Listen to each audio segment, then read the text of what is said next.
It's never a good thing when the boss asks you to train your replacements. Clone Commandos, welcome to Project War-Mantle. If you ask me, it's the ones who want to stay here who are really defective. G'day, welcome to the Nerdy Dad channel. Today's Rewind review focuses on the Imperial program to replace clone troopers with stormtroopers, Project War-Mantle, as we'll look at the Bad Batch Season 1 episode with the same name. War-Mantle is the 14th episode of Season 1, and it was directed by Brad Rao and Stuart Lee. Look, this show came out over a year ago, but I'll throw up a quick spoiler warning just in case anyone's still worried. Look, on one hand, the episode has a pretty basic plot. The Batch help a clone escape custody and desert. On the flip side of that, we get a look at Project War-Mantle. The final two episodes of the series are set up, and that deserting clone happens to be a familiar character from both the Clone Wars and Rebels, Gregor. I was about to say it was a familiar face, but as a clone trooper, they're all a familiar face. UCC 5576. That depends.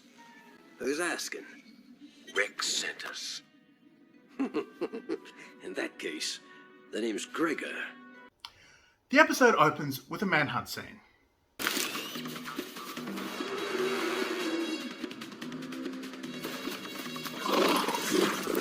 I think the tension in the scene is great.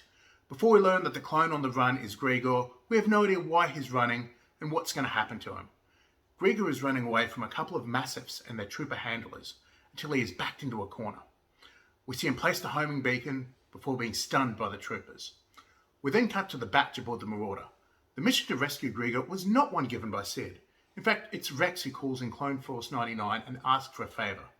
After much debate, the Batch wind up abandoning their paying mission from Sid in order to go help out a fellow clone. The main proponents for doing so are Echo, who is searching for a greater purpose, and Omega, who, of the Batch, always seems to have the most empathy. But Rex's friend is in trouble. That's more important than getting paid. Because of what we saw in the opening scene, when the Batch arrive at the clone's beacon, he's not there for pickup. When Hunter realises what they're up against, he sends Omega and Wrecker back to the Marauder. The rest of the Batch break into the facility. Once they're in, Echo stomps into the network to find out where the clone they've been sent to rescue is being held. In searching for the deserting clone's location, Echo encounters a designation neither he nor Tech had heard of before. This doesn't make any sense. The muster report lists 50 clone commandos and 1,000 TK troopers. TK trooper? I'm not familiar with that designation. The Batch might not have heard of that designation, but that designation was first heard by a Star Wars fan years before I was born. TK-421, wire to at your post. Once the Batch release Gregor from his cell, the four of them start looking for their way out of the facility.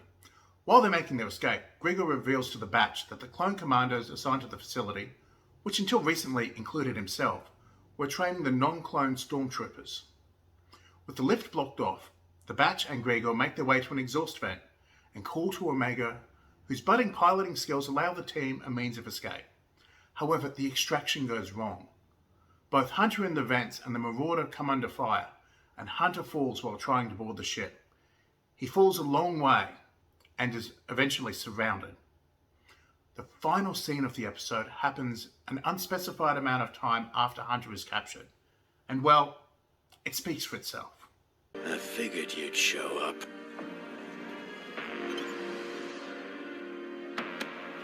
I was hoping for the whole squad, but you do.